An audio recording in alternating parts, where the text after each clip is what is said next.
Hi, guys. Welcome back to Choose Love Anyway, episode 5. I'm Dina, And I'm Dahlia. and tonight we're actually going to be doing a Q&A. We feel like our previous episodes, we got some feedback that people just wanted more information on our story, on our relationship. So we thought, why not open up an official Q&A? So we want to say thank you so much to all the people who sent in their questions, whether it was over text or on Instagram. Thank you so much. And we are going to try to answer them. Dahlia's phone has died, which is kind of on brand for her. Sorry, I'm going to call you out. So it's going to be more so me interviewing both of us. Also, I'm sorry if my voice sounds weird. I think I'm about to get sick, trying not to get sick, like in that stage, which also She's last been week I was fighting. sick. I've Yeah. been just trying to like live a balanced lifestyle, but I probably should reassess what that looks like a little bit more. Anyways, but bear with me. I am very excited to be here and I'm super excited for tonight because I feel like a lot of the questions that were sent in, some of them were directed towards Dahlia, some directed towards me, and then a lot of them for both of us, just general questions. So we're going to do our best, but I will be the one who's asking them because, like I said, my phone is charged and ready. And I run the socials, so I have all the access to the Instagram questions and stuff. Dahlia, anything you'd like to add? No, I think you did a beautiful job. The only thing I was going to say was that we didn't prepare the answers to these questions, and some of them I haven't even heard yet. And so we're just going to try our best. If we rant a little, we'll try to keep each other in line. Yeah. Thank you for sharing that. That's good for you to warn the people. Um okay, so we're gonna start. We'll start with the ones from Instagram. Okay, so somebody asked, how do you handle arguments or disagreements? Do you want me to answer this one first? Yes.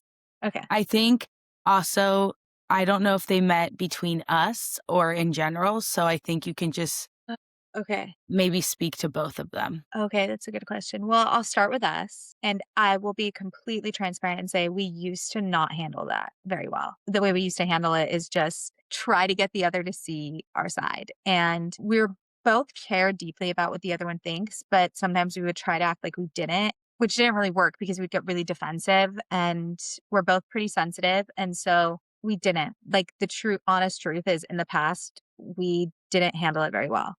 But I would say that in the last year, we have been, I mean, really in the last few years, we've gotten so much better, but we also kept a lot of things off the table. We set like boundaries. And when we saw that, oh, something was getting inflamed, or another word would be like triggered, then we would be like, okay, we should probably not talk about this topic just so that we can still, have a relationship and be able to respect each other. And if we can't respectfully speak, then we probably shouldn't talk about it. And that was just like a way that we would keep the peace. But then we would be kind of walking on eggshells a little bit around each other. And so that's why I would say in the last year, we've gotten so much better because we kind of don't keep anything off the table anymore. Everything is on the table, but we navigate it with so much respect. And when we feel like we're starting to get defensive, we say, hey, let's get back to this conversation later because I'm feeling inflamed about something else and I feel like I'm taking it out on you. And we're just really open and really just using all the tools that we've accumulated. I think that's what it is. Do you have any thoughts about Yeah, I that? was gonna say, like, how we handled disagreements in the past between us and arguments is we would physically fight. Like, we had a Jack and Jill bathroom, and we would physically fight Oh my and, gosh. like, hit Okay, but each that's when we other. were teenagers. Yeah, When we were but grown that's up, we teenagers, but didn't it's, do that. like, a Yeah. very I mean, I feel like then we went from, like, physically each other and arguing it, and, like, fighting it out physically to then we were just yelling at each other. When you got married, I feel like you did that a lot less, but then I was still kind of throwing tantrums, then I would trigger that in you, so I feel like even though, like, Derek is super calm, and I feel like whenever I would come, you and I would get so loud, and you and Derek do not yell at each other. I mean, I've never heard it, but I'm just saying now I feel like you and I don't yell at each other as much at all. We actually don't yell at each other at all. Because that's like a boundary that we have. Yeah. Yeah, well, it just feels like we have so many tools now that we use to regulate our nervous systems. And like you said, we will pause, walk away, or say, I actually can't talk about this right now. I'm feeling really dysregulated. And doing that actually requires discipline to choose temporary suffering because in that moment you do want to shout and you do want to feel seen and you want to be heard.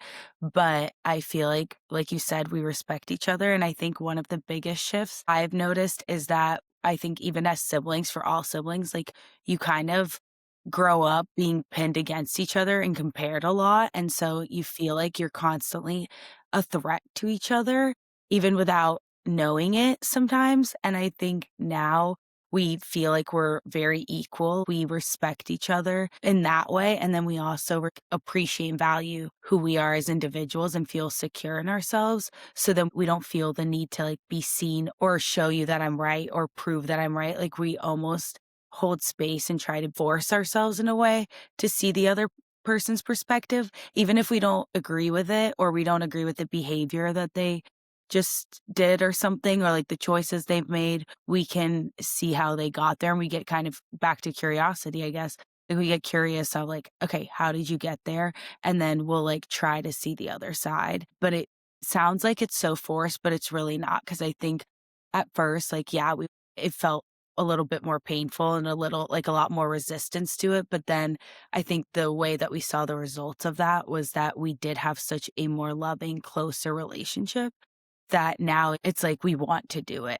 It's non-negotiable, and we've rewired our pattern or our neural pathways plus our actions to just go straight to that of like, "I can't talk about this right now," or, "Okay, can I just tell you how I'm feeling? And I'm not trying to put you down, but I feel really hurt about this, and I'm not even sure why I feel hurt." Or we'll try to guess why we feel a certain way or we feel triggered. Because sometimes I don't think we even know, but, like, our body knows, you know?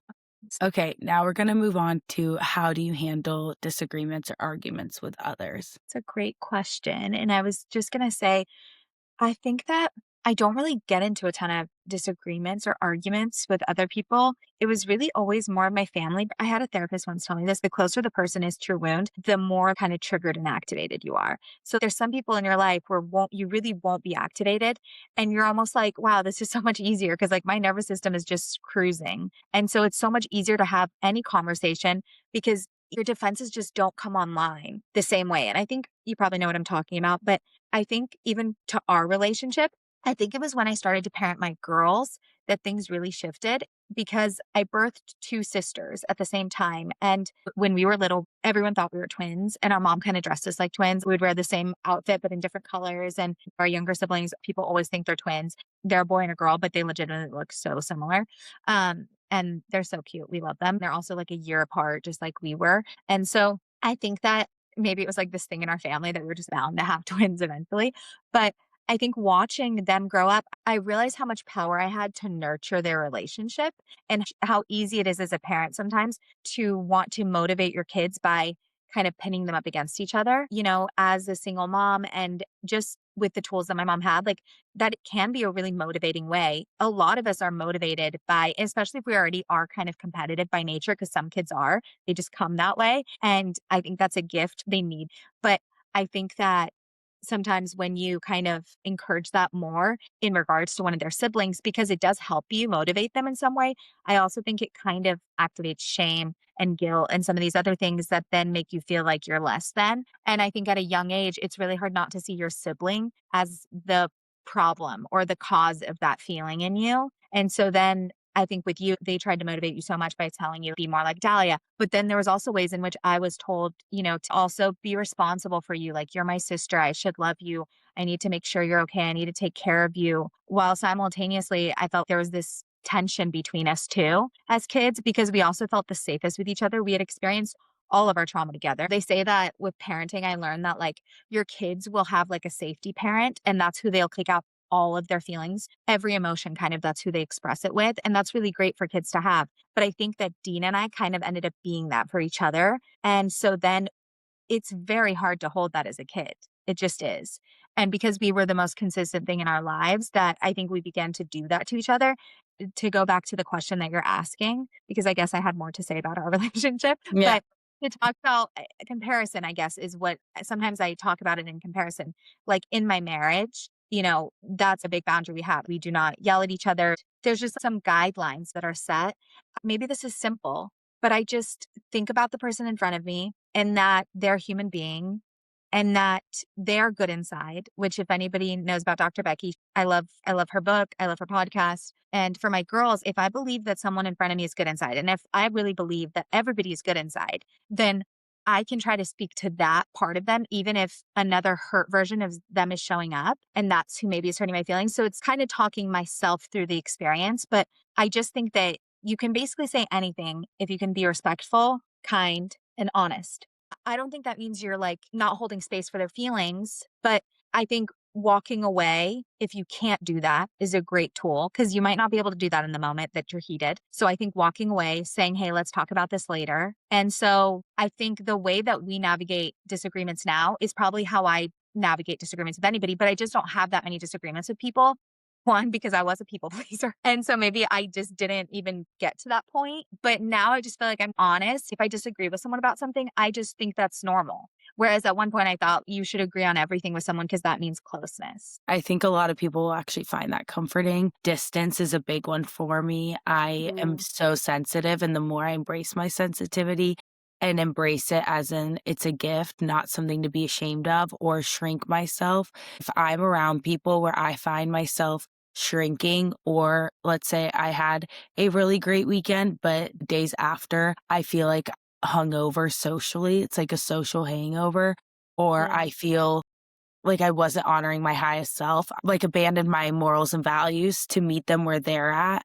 I try not to blame them, but I try to create mm, boundaries for myself and have that discipline. Yes, it might be fun, but it's not worth these feelings for days to come after. In the moment might be fun. And so I think distance for me helps me not to have disagreements and also not put those people down because it's not their fault. It's more my fault for making the choice to be around them. And they're great people, just not for me. So noticing how my body feels and how I feel.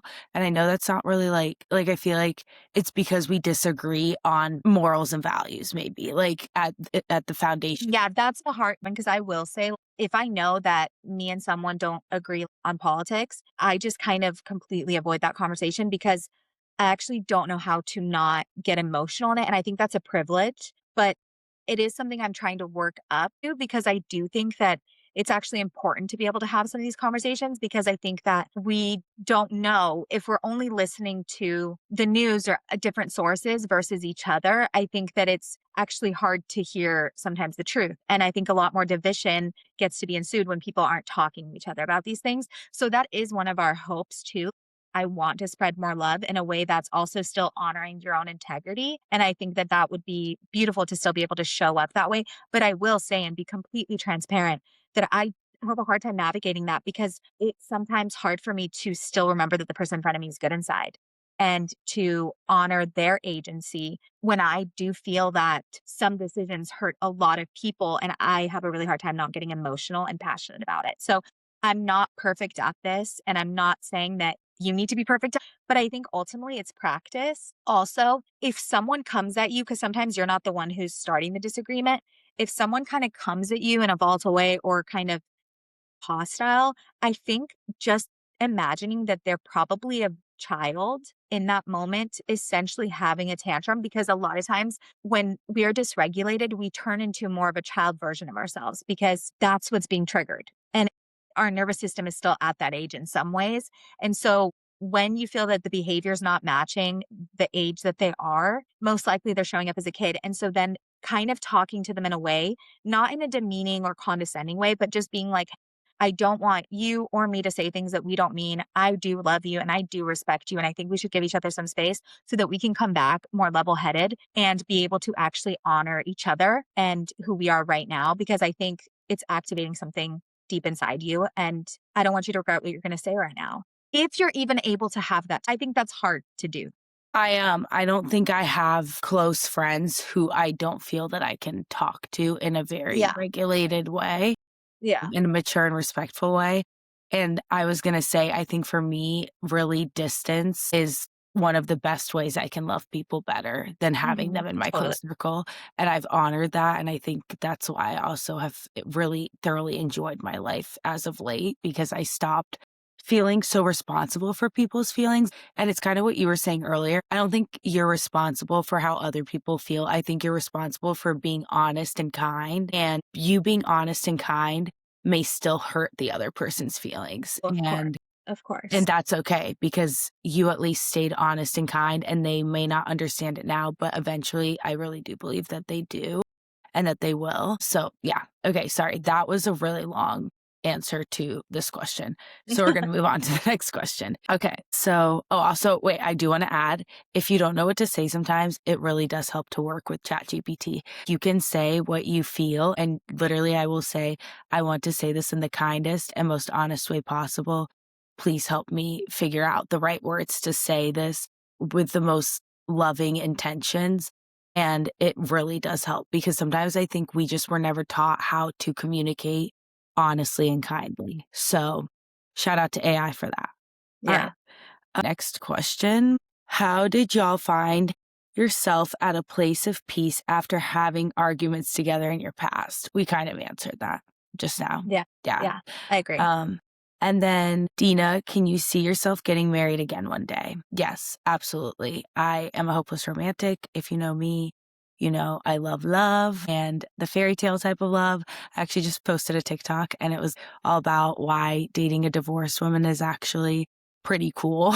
Like, not that I'm an advocate for divorce, but my friends and I who are divorced, we were talking about it and we are all kind of dating. I feel like I've been asked out on dates more than usual lately. And I feel like I am so connected to my intuition more than ever. And we were talking about how it's actually really cool if you date a divorced one because it's obviously situational. But I feel like in our case, we all could have stayed for the sake of comfort and we all left because of our intuitions and it just didn't feel aligned and soul filling. Mm. Now we're all kind of thriving in our own ways. And I'm not saying this also in a braggy way, but we're very big advocates for that and just following your soul and your intuition. And we think that when you've gone through that and you've left something that you could have stayed in out of comfort, you're just so much more intentional and intuitive. So you're not going to waste anyone's time or your own time. And That's then amazing. also, I feel like my friends are so incredible. I could literally talk about them all day, every day. I love them so much. But I've noticed that if a guy asks me out and I would rather go hang out with my friends instead, I'm just not meant to go on a date with him. And maybe not everybody will agree with me on that, but if I would rather be with my friends, I just can't give up my time with friends for a guy at this point. It has to be somebody who excites me at least as much as my friends do. So, you know, I feel like intuitively I know what the feeling is. Even if I'm not interested in getting to know them, that's a sign for me. Plus, I'm a generator, so if it's not a hell yes, it's a hell no. Okay, but yes, to answer that question, I do want to be married. Dahlia, do you use any tools you used while basically raising Alex and Katie into raising your girls now? You know what? It's funny because I was 12 and 13 when Katie and Alex were born. So even though I was helping raise them, I actually didn't have that many tools. Maybe perspective of now seeing Katie and Alex and being so close with them and loving who they are. I think it's really encouraging to nurture a relationship because I was their oldest sister, but now we're more like best friends. And so wanting to nurture an emotional connection with my children has been so important to me. I think sometimes parents are like, as a parent, I must have obedience. That's kind of sometimes the goal. And you don't even realize that's your goal until you step away for a moment. But I think I'm trying to find a good balance of being their parent while also realizing that I am nurturing a long term relationship. I want to be able to spend time with them like I do with my little siblings. Both of them have their license now. And it gives me this excitement for the future while still soaking up the moments with them right now. And knowing that I'm raising little, obviously they have their own identities, but like a little Katie and Alex. And I mean, Katie and Alex are incredible. Like Dean and I are obviously deeply obsessed with them. Anybody who knows this knows that we adore our siblings. It makes me excited that, a lot of times as a parent, you're like, man, time is flying by. And I think it's just has added perspective to this fact that like, yes, time is fleeting and that's sad, but I'm just soaking up this while also knowing that hopefully, I will get to enjoy them when they're older, and that will also be magical in its own way. So, no, I didn't really have too many tools, but maybe just that perspective is what I think I've been using. Yeah, I actually agree with that. I feel like when you, me, and the girls are together, it feels like we're all besties. And Same with Katie and Alex when we're all together with the girls. I feel like sometimes the girls are like, "Why are you guys laughing so much?" And then they also were like, "We want more siblings," because they see us laughing together, I and know, it's it's so really cute. sweet. They're like, "I Uh, want a Katie and an Alex and a Dina," and I'm like, "Yeah, I it's so know." cute. Yeah, I know, and I also think, how you said even Alex and I he used to not like me at all because I was, like, so authoritative, growing up, but now him and I are best friends, and I think, yeah, it's totally like, if I have kids, I wanna be best friends with them. I think the girls really trust you. I feel like that's how Alex and Katie are perfect examples of they respect us and they always listen to us, I think because they saw us more as their friend even though they also saw us as authority too. So, Well, it's I willing see to that with you and the negotiate and girls. hear. Yeah, it's willing. I think it's because we weren't their parent, we were always willing to negotiate and hear their side because we saw them more as equals, which I think a lot of times as a parent, you kind of just automatically are like, "I'm the parent, I'm right." And I think that maybe that works for a time, but I think long term, I'm not saying that you must let your child run the show, that's not at all what I'm saying, but I do think that hearing them out and really giving thought to it. Oftentimes, my response to my girls when I'm not sure what the answer is, a lot of times it's like, Dad and I need to talk about it. But a lot of times it's like, hey, I hear you. I really appreciate you sharing that with me. And I'm going to think about it because right now I don't feel like I can tell you yes to this. But if I give it some thought and talk to Dad, then we'll come to a decision. But I really appreciate you sharing your perspective. And then, sometimes we do come back and say, hey, you know what? You brought up a really great point. And I can tell that makes them feel like they were heard and that they want to participate and be active participators in our family. They're members of our family. They're humans. So I think sometimes we think that they're not that until they're older. And then sometimes we're like, hey, we gave it some thought and we don't think it's a good idea. And they're like, okay. And they're bummed, but they're like, all right. So, and That's sometimes, so okay, cute. That's so sometimes it's not beautiful, okay, yeah. but yeah, No, that's amazing. I love that. That's why you my example of parenting. you're so sweet. No, that's really beautiful. Okay, and then somebody said, "Have you always been this close?" Like, for you and I. And again, we kind of answered that earlier. I'd like to say, "No, not at all," but I'm so grateful that we are now.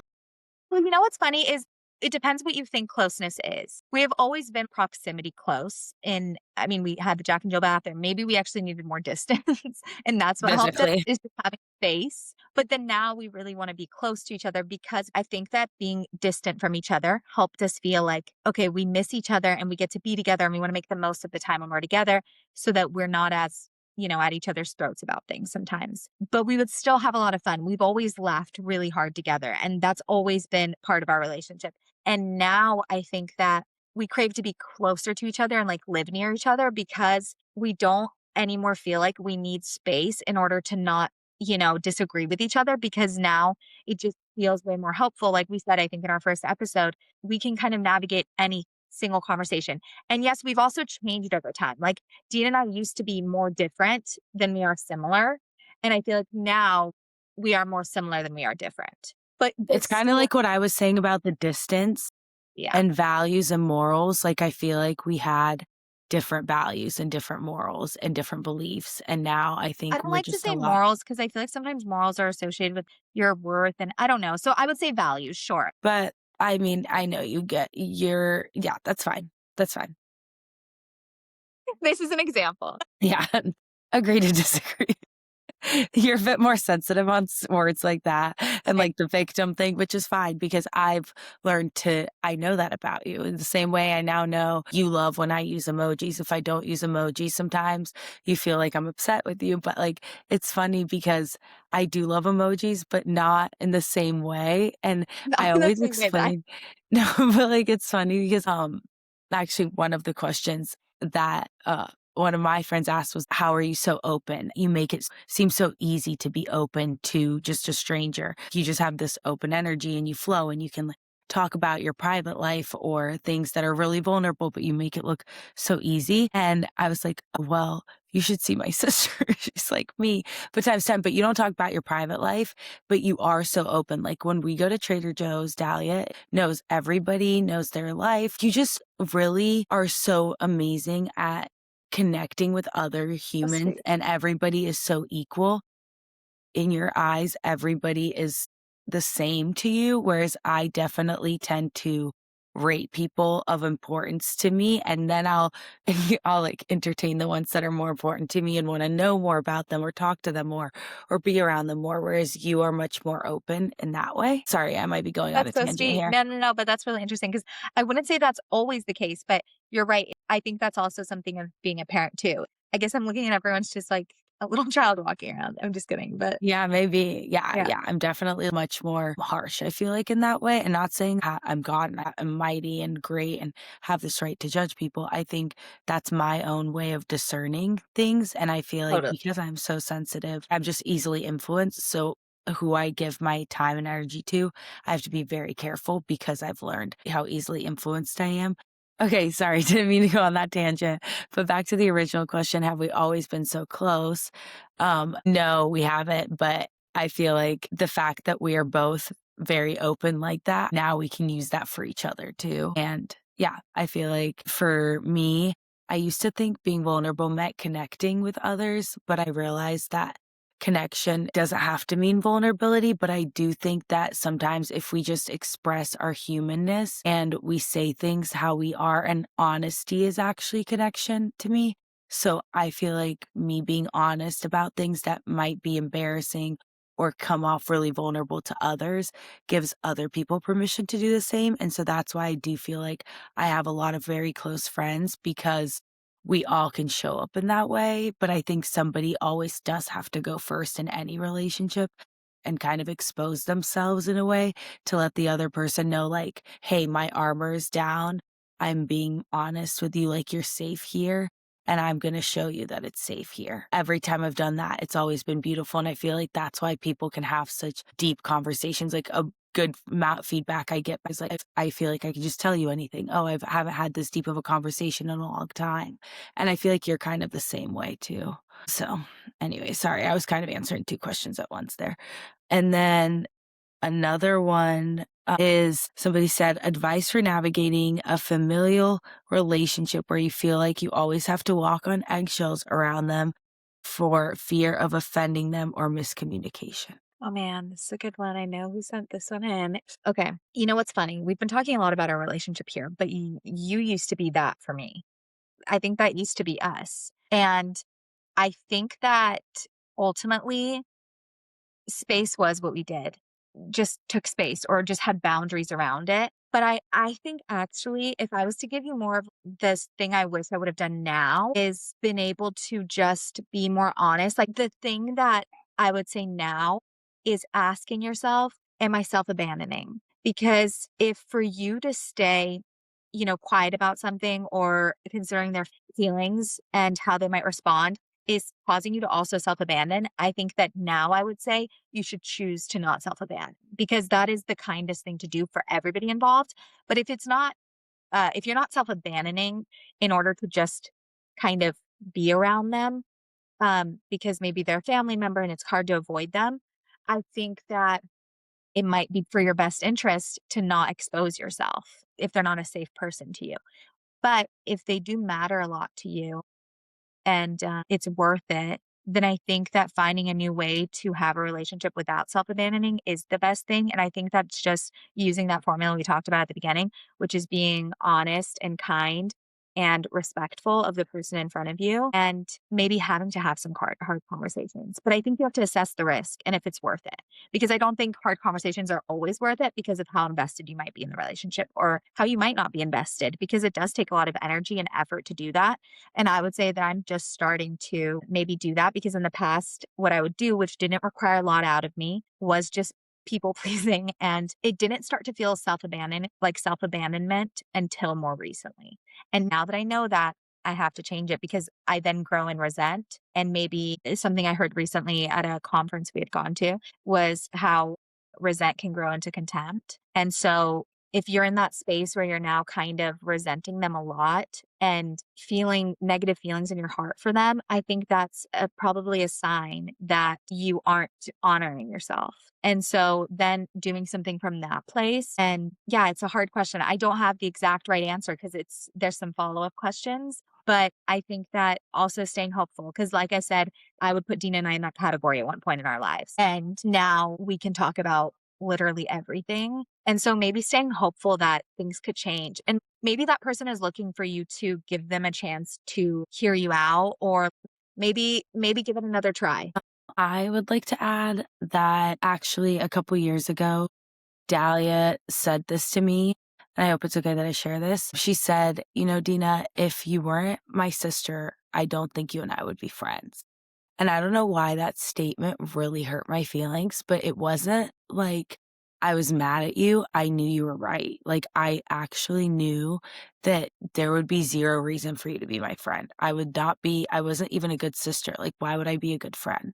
And it wasn't even that I wasn't a good sister. I just don't think we got along. Like, I was annoyed by you. You were annoyed by me. I think it was just exhausting in the sense that, like, yes, it felt like we were walking on eggshells around each other, and whenever we would speak, so it literally took out the joy in speaking because you're constantly afraid of like, you can't fully be yourself because 'cause you're just so cautious that you don't say something that will offend them, or they won't say something that offends you, or, like, you share a story, but again, you have different viewpoints, so they're gonna try to stand up for what they believe in, and you then it offends you or makes you feel like you're a bad person, and so when Dahlia said that, I was like, "Wow, you know what? She's right." And I think also there were things that I did, like whenever I would be reactive or I would say things that were coming from a place of reactivity and lack of regulation, that unless you would have said that to me, I don't think I would have ever considered changing. Like, I don't think I would have considered the fact that I actually do want to be your friend. I didn't like that you felt that way, and I didn't want you to feel that way. And so the only thing I could do about it if I didn't like it, and again, I always say what you're not changing, you're choosing. And so I knew that I wanted to change that, but I didn't wanna do it for the sole purpose of I wanted you to feel like I was gonna be fake or somebody that I'm not. I just knew that I wanted to find some sort of permanent solution for it, and I feel like that's where we're at now because we have these tools that allow us to not abandon ourselves with each other, but also with others. And I think also energetically, everyone has their own beliefs, but I do think the year 2025 was a big year where I think it's a combination of everything. Like, it feels like physically I'm unable to be in places or be around people where I am going to have to abandon myself. And that's why I was telling you, like, I have this social hangover after because I know now what it feels like. The cost is way too great and it impacts me on a physical level at this point to where I physically cannot afford this thing or mentally or spiritually or emotionally. And I don't want to either. The only choice I now have is to be honest and kind. And even if it means risking losing that relationship, and I guess that is a lot harder with family, but I don't think that means you don't talk forever. I think it could mean talking a lot less or not talking about certain topics. Like, I have to implement boundaries with our family, even because I care about your opinion way too much about this topic. Like, I cannot talk about topics of like career, boys, moving, my mom or like my grandma's opinion matters so much to me. I physically can't talk about those topics with them because they have Mhm. such a great influence over me. Like, their opinion has a great influence over me, even if I don't want it to. So I have to have the discipline to not talk about it, but also let them know, like, hey, I love you so much. I can't talk about this because it feels like too much of a threat to me. And I don't like how I feel. And I don't want to be mad at you because I know we don't think of these things the same way. So, Yeah, yeah. that's fair. I like that. Thank you for sharing that. And also, I think to add to what you're saying is I think there was a question that was said earlier about, how we got to this place of maybe more peace. And I think that what you're saying right now is to just have those hard conversations because like you said, to my defense, when I told you that we were in a heated moment kind of, and I was trying to express why my feelings were hurt or what that felt like to me and the internal part of me that wants to protect myself is like, well, I don't even want to be your friend because this hurts so bad, but you're my sister. So literally we're together forever. And I'm so grateful for that now. But at that time, that's what it felt like. And I think also sometimes you heard me because I'm your sister. I matter a lot to you. Not everybody hears another person. When my daughters and my husband, when they speak their feelings, I want to hear them no matter how much it maybe hurts me or whatever. And so I think that having the hard conversations is worth it if you want the relationship to grow. And I do think that we all want to be in real connection with each other and not be in like these pretend relationships. I think it's becoming way more exhausting to have pretend relationships than to have like meaningful, deep connection. And I think people want that with their families. And so I think being honest about the fact that, like, hey, this is hard for me and I want to be close to you, but it feels like we can't talk about this. And again, you have to assess whether that's the right thing to do. But I'm an encourager of having hard conversations. I think in a previous episode, you actually said conflict can be a opportunity for connection. And so I feel like that's a lot more of what we are now leaning into, like you said, because it's not fun anymore to have no conflict if it means you're both being inauthentic and sort of trying to pretend to be the other person. Oh So, my god. Yeah. yeah. Yeah. So, okay, another one for you. How you stop people pleasing so much. I feel like we just covered that actually. Yeah, yeah, yeah.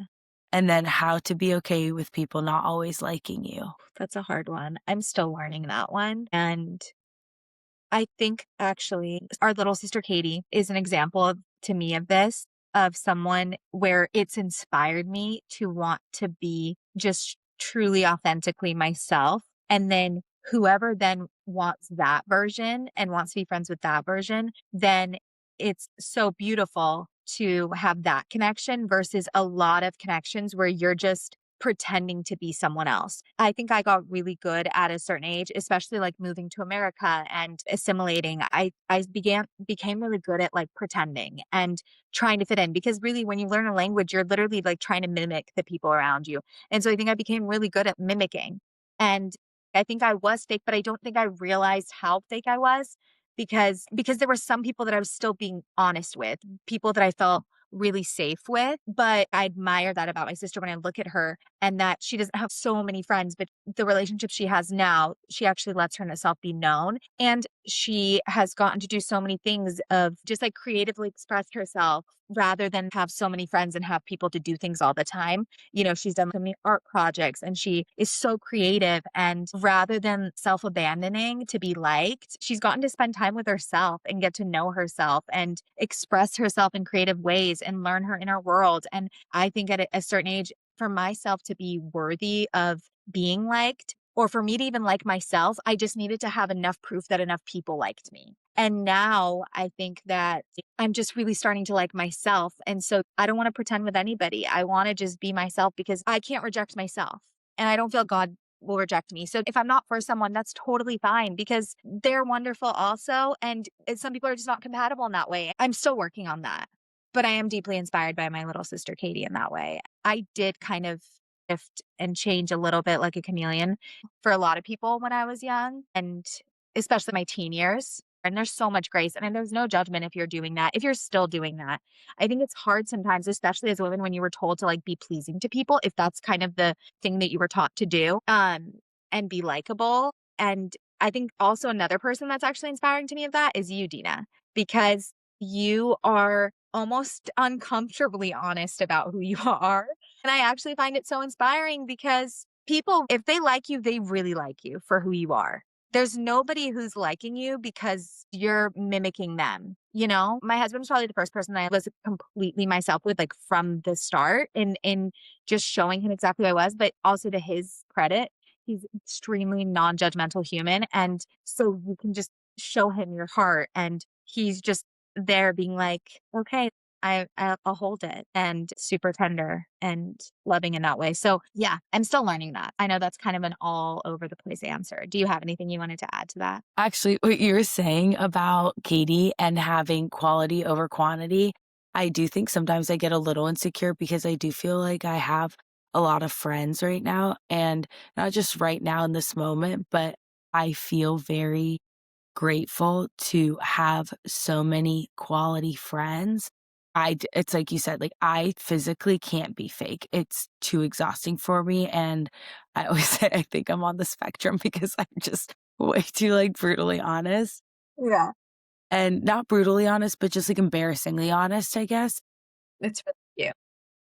But I think that my friends even though I have found so much security, not because I'm seeking external validation, but because I really do believe you are who you surround yourself with, that at this point of Mm, my life, that my A circle is so incredible that if I ever doubt myself, I just look at them and I'm like, well, if they are a reflection of me, then it makes it so much easier to love myself and to just mhm. trust the knowing that these people wouldn't ever surround themselves with me this much if I didn't have something that they also have, or if I wasn't equally as amazing, you know? And I think we don't allow ourselves to think that way enough, I don't think. But having that and having that security in yourself and knowing that you are valuable, you are worthy, and finding all the things that you used to shame yourself about, like for example, my sensitivity or my ability to be vulnerable or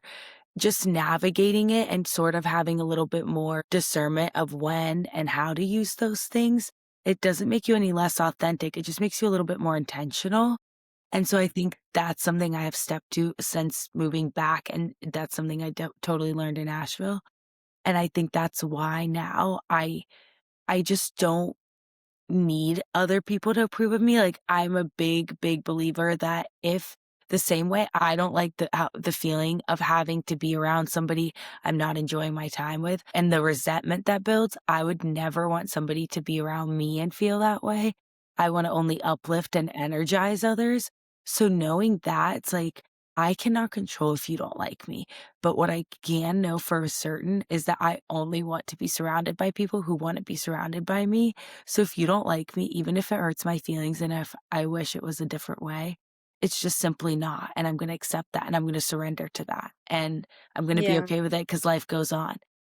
But just trusting that you are good no matter what others think of you and like Well, being secure in who you are, you know? and maybe like a question too to ask yourself in that moment, do I like me? Because the reason that sometimes when someone doesn't like you, it hits a little bit more deeply is because maybe you don't even really like yourself. And then that validates that feeling. And so then I would work more on liking the person that you are. And that might be actually just forgiving yourself for not being perfect or being who, have been told you should be or you think you should be, like accepting who you are. And that's accepting your your gifts and your limitations. I think that we've become really comfortable, more comfortable than we ever have been with our own limitations, and there's something so liberating about it. Like that is and then you're like, yeah, this is who I am. And I don't blame you if this isn't who you really want to be friends with. Like there's just not that much time. And so time is precious. And so who you spend time with, you want to have a real connection. Another thought I actually had as you were saying that to ask yourself, do you like yourself? Another question to ask is what does them liking you, what is that going to give you? What feeling are you seeking from them liking you? Is another really good one to get curious Yeah. about. Yeah, that is a good one. Um, okay. I think that that's probably it. I know that some people had some for you, but I think we can do those questions specifically on relationships. So Okay. we can Perfect. maybe our next episode will be all about relationships and navigating that. Okay. Sounds Okay, guys, thank you so much. We hope that you guys were able to learn some things. We are able to offer you some tools and answer some of those questions. Sorry, some of the answers were a little ADHD. well, that's the best we got today. It's giving authentic and transparent. Okay, well, we'll see you on the next one. Bye.